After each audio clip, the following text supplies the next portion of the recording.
তুফানগঞ্জে কোচবিহারের বিজেপি বিধায়ক মালতী রাভাকে ঘিরে বিক্ষোভ দেখিয়েছে তৃণমূল। বিজেপি কর্মীদের বিরুদ্ধে মারধরের অভিযোগ তৃণমূলের বিরুদ্ধে।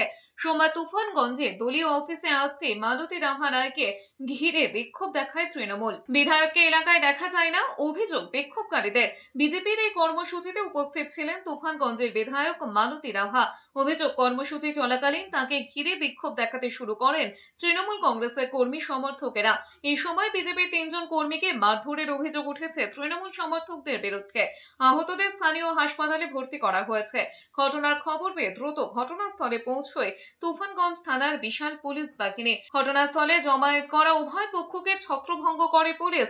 পুলিশ আধিকারিকরা জানান, বর্তমানে পরিস্থিতি নিয়ন্ত্রণে রয়েছে, তবে এলাকায় অতিরিক্ত পুলিশ মোতায়েন করা হয়েছে যাতে পুনরায় কোনো অশান্তি না হয়।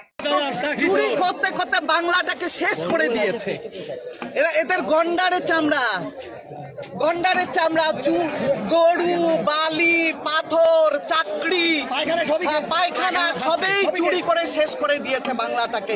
আর এই সংস্কৃতি শুরু করেছে